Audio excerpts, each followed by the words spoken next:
चंद्र जय गौर भक्त वृंदा।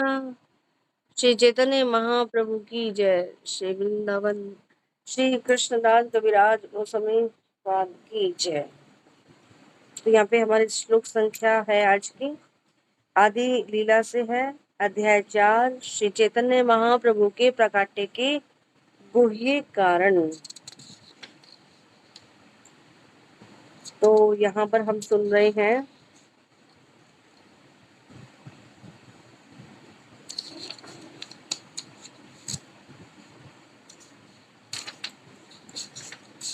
हाँ, 34वां श्लोक था कि कृष्ण अपने भक्तों पर अनुग्रह करने के लिए अपना सनातन नर रूप प्रकट करते हैं और अपनी लीलाएं करते हैं। ऐसी लीलाएं सुन लेने के बाद मनुष्य को उनकी सेवा में लग जाना चाहिए। ये श्लोक हमारा हो गया था और अब श्लोक संख्या है 35। भवेत क्रिया विविधली से इह कोये कर्तव्य अवश्य अन्यथा प्रत्यवाये। अनुवाद तथा तात्पर्य श्री प्रभुपाद जी के द्वारा। श्री प्रभुपाद की जय। तो यहाँ पर भवेत क्रिया अनिवार्यता के भाव में प्रयुक्त हुई है और यह हमें बताती है कि इसे अवश्य किया जाना चाहिए। इसकी अवहेलना का अर्थ होगा कर्तव्य का परित्याग।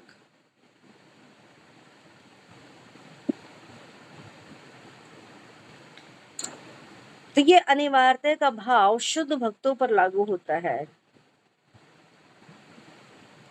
नवदीक्षित इन व्यापारों को तभी समझ सकेंगे जब वे किसी दक्ष गुरु के निर्देशन में नियमित भक्ति के पद को प्राप्त कर लेंगे। तब वे भी राधा तथा कृष्ण के प्रेम व्यापारों को सुनने के अधिकारी हो सकेंगे, है ना। अनिवार्यता, अनिवार्यता का मतलब क्या है? जो भी विधि है वो अनिवार्य है हमारे लिए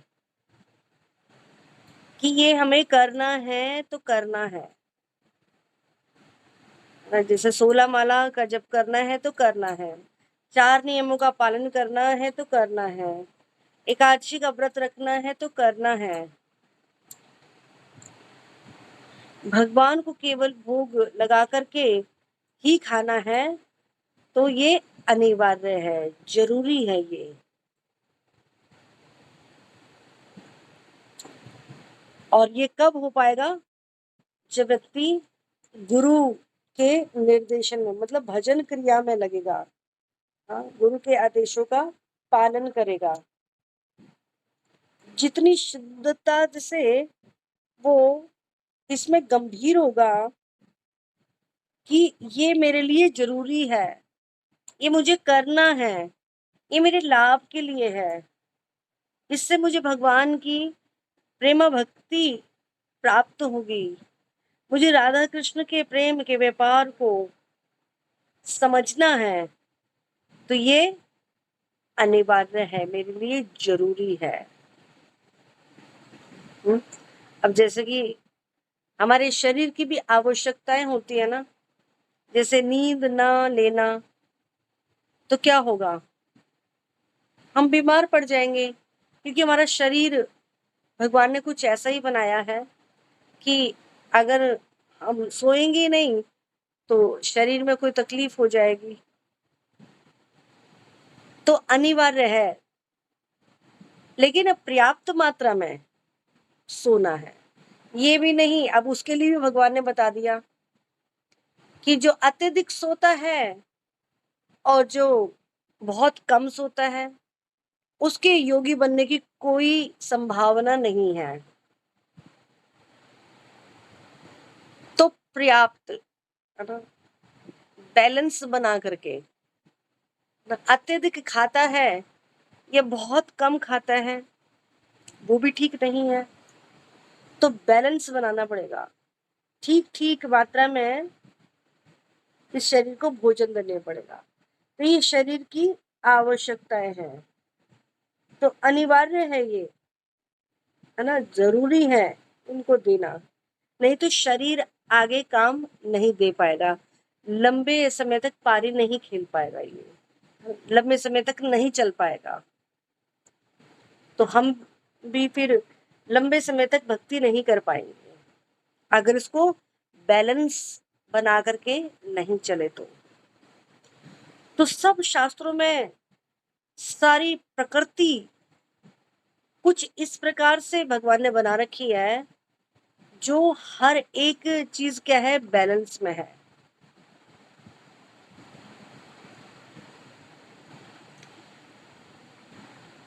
तो जब तक मनुष्य भौतिक बद्ध जीवन में है तब तक नैतिक और अनैतिक कार्यों में कठोर अनुशासन की आवश्यकता रहती है। क्या सही है, क्या गलत है, क्या करना है, कितना सोना है, कितना नहीं सोना है, कितना खाना है, कितना नहीं खाना है, कितना खाना है ये नैतिकता है, और कितना नहीं खाना है ये अनैतिकता है। मतलब ज्यादा ठूस ठूस करके खाना ये अनैतिकता है ना। पशु की तरह खाते रहना, बस भालू की तरह अत्यधिक सोते रहना, ये अनैतिकता है। और नैतिकता क्या है कि इन सबको बैलेंस बना करके चलना।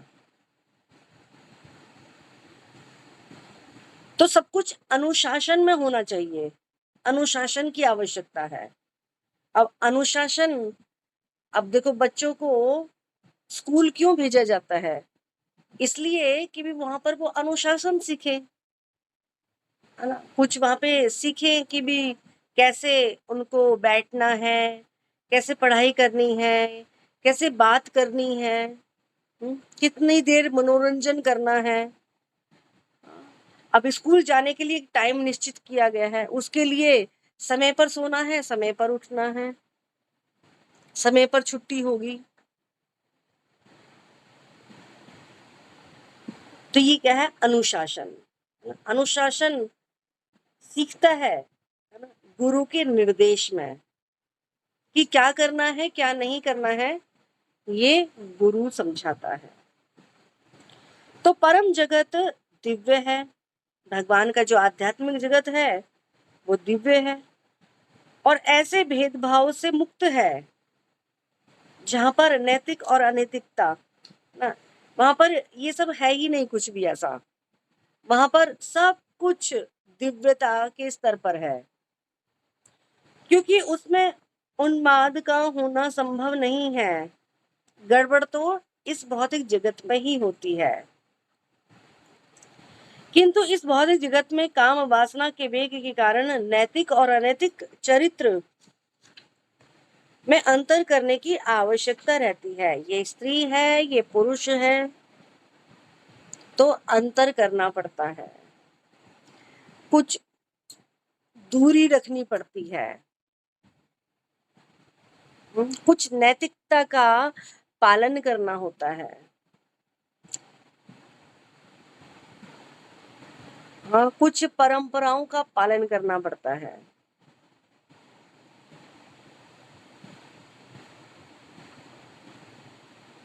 ना, मर्यादाओं का, हाँ, मर्यादाओं का पालन करता है। तो भगवान राम ने हमें सिखाया है कैसे हमें मर्यादा में रहना चाहिए।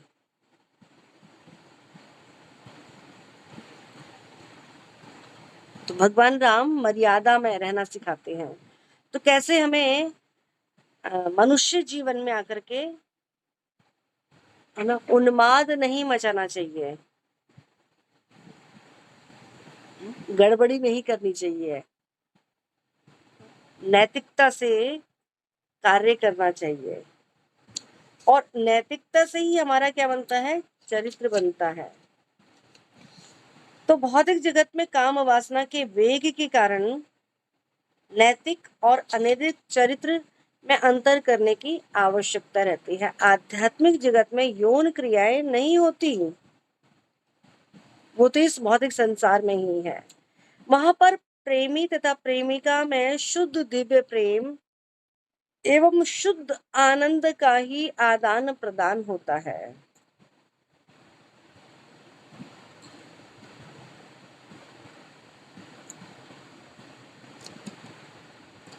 जैसे कि हमने पहले भी बताया था कि वैकुंठ जगत में स्त्रियां पुरुष इतने ज्यादा सुंदर होते हैं, लेकिन वो एक दूसरे से काम वासना से आकृष्ट नहीं होते, क्योंकि उन लोगों के जीवन में केंद्र बिंदु कौन होते हैं? कृष्ण होते हैं, भगवान होते हैं। वो साथ साथ रहते हैं, लेकिन काम वासना का लेश मात्र भी नहीं होता।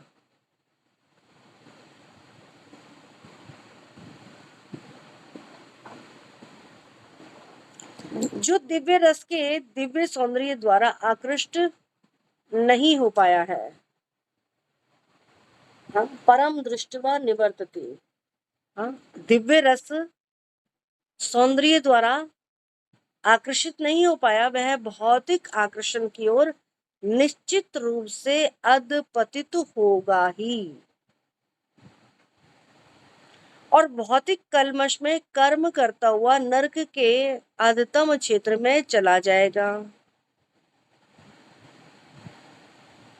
किंतु राधा कृष्ण के माधुर्य प्रेम को समझकर वह तथाकथित पुरुष तथा स्त्री के भौतिक प्रेम के बंधन से मुक्त हो जाता है। देखिए, ये है दिव्य संबंध राधा कृष्ण का, है ना। माधुर्य प्रेम को समझ करके अगर इसी भौतिक संसार में अगर कोई कामुक फिल्म देखता है तो वो अति कामी हो जाएगा। अगर वो कोई ऐसे गंदे उपन्यास, काम से भरे हुए उपन्यास पढ़ता है ना, कोई मैगजीन ऐसी देखता है या पढ़ता है, तो वो अत्यधिक कामुक हो जाएगा।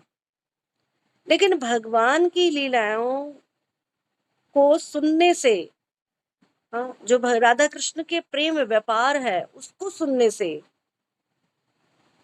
यही तो है उसकी दिव्यता, कि उसको सुनने मात्र से भौतिक जगत का जो काम वासना है वो समाप्त हो जाती है, हाँ, वो चली जाती है।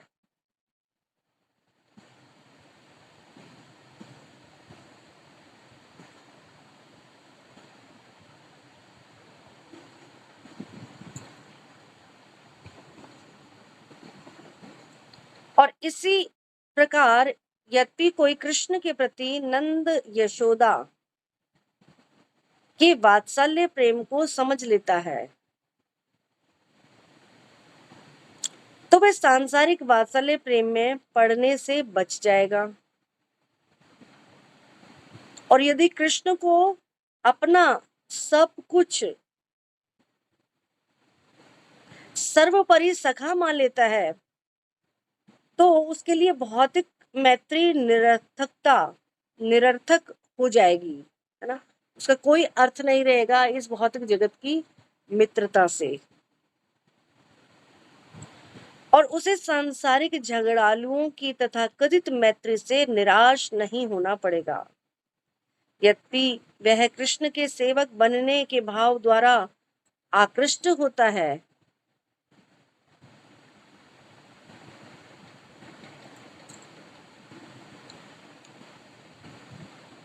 तो उसे भौतिक स्थिति की पतित अवस्था में भौतिक शरीर की सेवा इस झूठी आशा से नहीं करनी होगी कि वह भविष्य में स्वामी बनेगा। इसी प्रकार जो शांत रस में कृष्ण की महानता का दर्शन करता है, उसे निर्विशेषवादी या शून्यवादी दर्शन की तथाकथित मुक्ति की आवश्यकता नहीं पड़ती। और यद्यपि वह कृष्ण की दिव्य प्रकृति द्वारा आकृष्ट नहीं होता, तो फिर वह भौतिक भोग द्वारा अवश्य आकृष्ट होगा, और पाप पुण्यों के बंधन में पड़कर एक शरीर से दूसरे में देहांतर करता हुआ भौतिक जगत में बना रहेगा। अब केवल कृष्ण भावनामृत में मनुष्य जीवन की चरम पूर्णता को प्राप्त कर सकता है।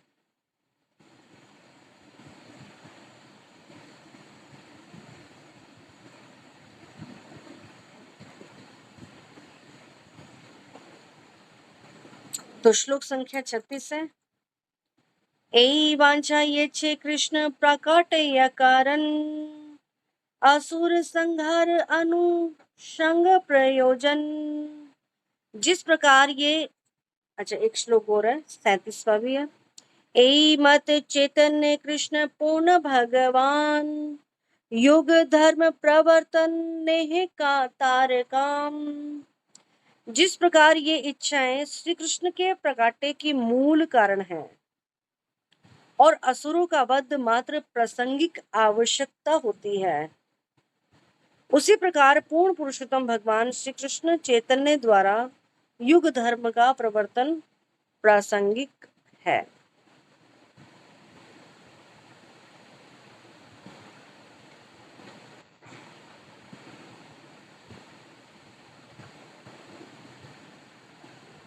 युग धर्म का प्रवर्तन करना प्रासंगिक है। कौन कारण जयबे हेल अवतारे मन, युग धर्म काल हेल से काले मिलन। जब भगवान ने अन्य कारण से अवतरित होना चाहा, तो युग धर्म के प्रवर्तन का भी समय आकर उपस्थित हुआ।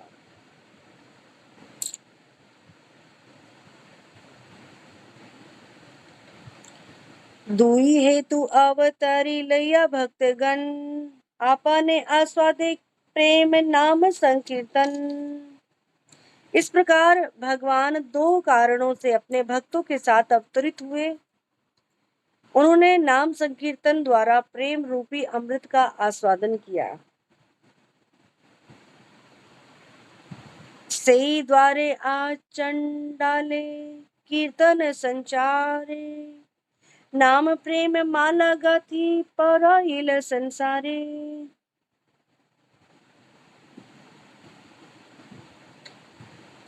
इस तरह मैंने अछूतों में भी कीर्तन का विस्तार किया। उन्होंने पवित्र नाम तथा प्रेम की माला गूंथकर सारे भौतिक संसार को पहना दी। एई मत भक्ति भाव कोरी अंगीकार, आपाने आचारी भक्ति कोरी ल प्रचार। तो महाप्रभु जहां भी जाते थे, वहां पर चाहे वो मायावादी हो, छायावादी हो, कैसा भी क्यों ना हो, दुष्ट हो, ईर्ष्यालु हो, हर किसी को उन्होंने अपने रूप से, अपने नाम से, कीर्तन से, अपनी बातों से, हर प्रकार से सबको आकृष्ट कर लिया और सबको भक्त बना दिया। तो ये है प्रेम की माला गूंथ कर सारे भौतिक जगत को पहना दी। तो इस प्रकार भक्त का भाव धारण करके उन्होंने भक्ति का प्रचार किया और साथ में स्वयं उसका अभ्यास भी किया। तो जब रूप गोस्वामी प्रयाग इलाहाबाद में श्री चैतन्य महाप्रभु से मिले, तो उन्होंने यह निवेदन करते हुए चैतन्य महाप्रभु को नमस्कार किया कि वे कृष्ण के अन्य सभी अवतारों से अधिक उदार हैं, क्योंकि वे कृष्ण प्रेम का वितरण कर रहे हैं।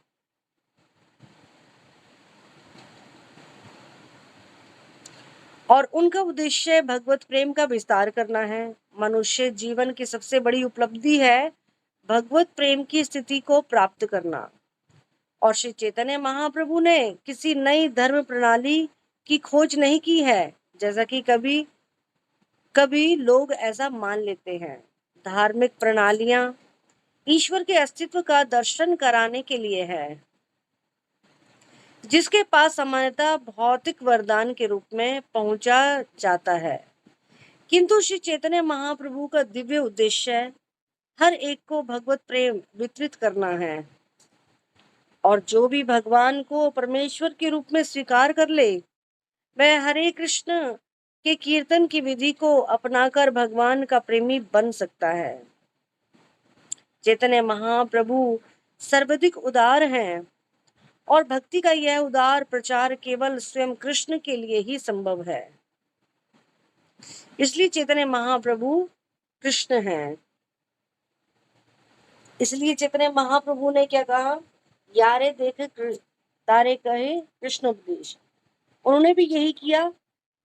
जब भी वो चलते थे हर कोई उनसे आकृष्ट होता था और उनका भक्त बन जाता था। जहां भी वो गए और उन्होंने अन्यों को भी यही शिक्षा दी कि जिससे भी मिलो, जिसको भी देखो, उसको कृष्ण के बारे में बताओ। ये क्या है, भक्ति का उदार प्रचार। उन्होंने स्वयं खुद ये बताया कि एक वैष्णव में कितनी दया होती है। एक वैष्णव पर दुख दुखी होता है, वो दूसरों के दुख को देख करके दुखी हो जाता है, क्योंकि जब तक वो भक्त नहीं था उससे पहले वो भी दुखी था। और किस प्रकार से वो सुखी हुआ है, उस विधि को वो दूसरों को भी देना चाहता है, दूसरों को भी सुखी बनाना चाहता है। जैसे कि कहा जाता है कि अगर किसी ने किसी दुकान की मिठाई, बड़ी स्वादिष्ट मिठाई है उस दुकान की, वो खाई है, तो वो सबको उस दुकान का पता बताएगा कि तुम उस दुकान पर जाओ और वो दुकान, उस दुकान की जो मिठाई है वो अत्यंत स्वादिष्ट है, वो एक बारी खा के देखना, किसी और दुकान पे तुम्हें जाने की जरूरत नहीं पड़ेगी। तो इसी प्रकार से जब भक्त भगवान के प्रेम को प्राप्त कर लेता है तो सर्वत्र उसको वितरित करना चाहता है। तो ये है उदार प्रचार।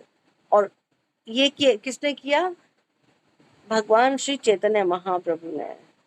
इसलिए महावदान्याय कहा जाता है उनको। कृष्ण प्रेम प्रदाय थे, ना कृष्ण को देने वाले हैं, क्योंकि राधा रानी का भाव है ना। राधा रानी के संपर्क में जो भी कोई आता है उसको वो क्या देती है, कृष्ण को दे देती है। क्योंकि कृष्ण किसके पास है, श्रीमती राधा रानी के पास। तो वो कृष्ण को बांटने के लिए आए हैं।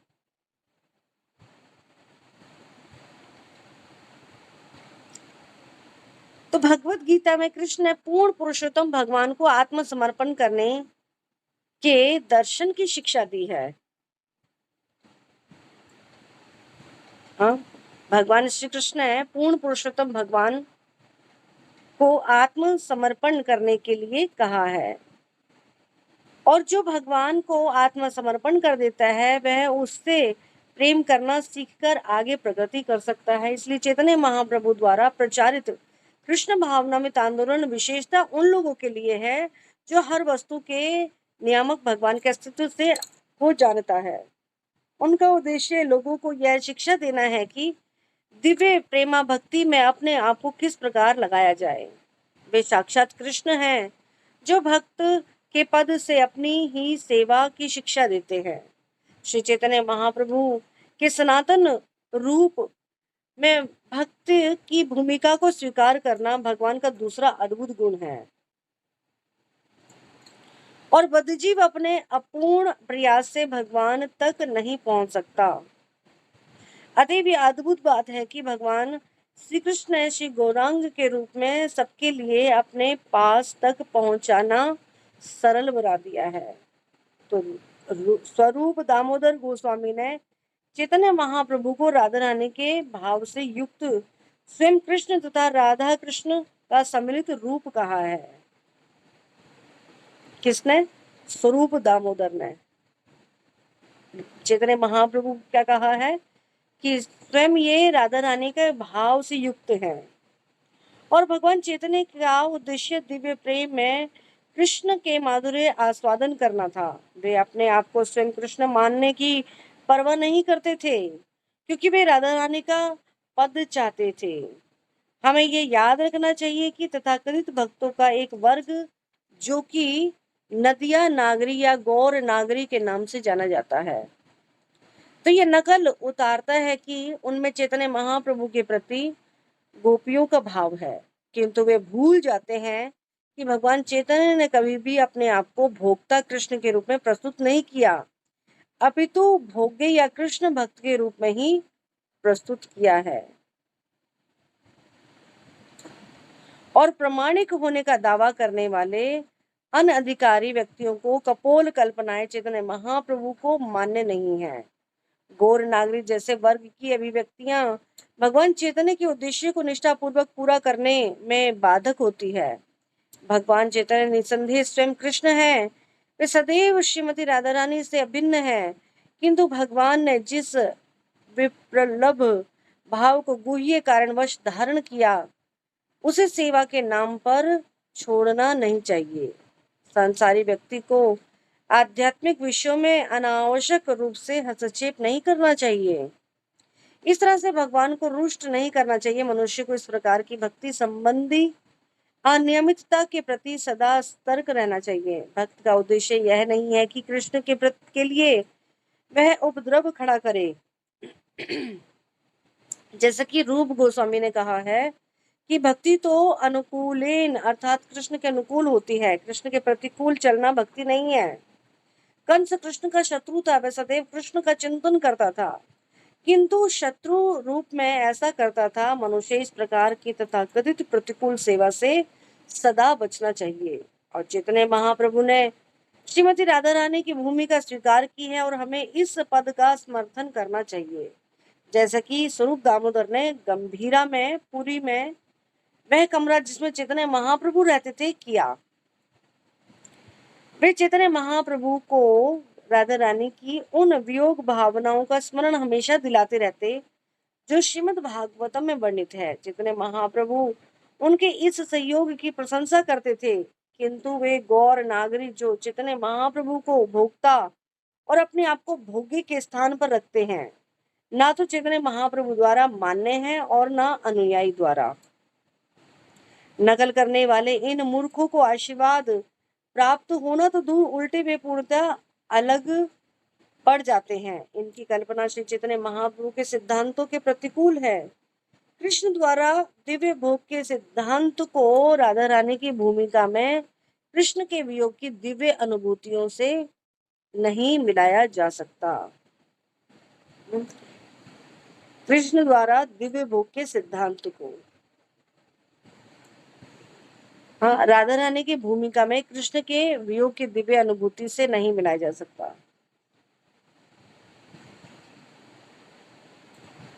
है ना, यही कि कृष्ण क्या है, भोग करने वाले हैं, समस्त जीवात्मा को भोग करने वाले हैं।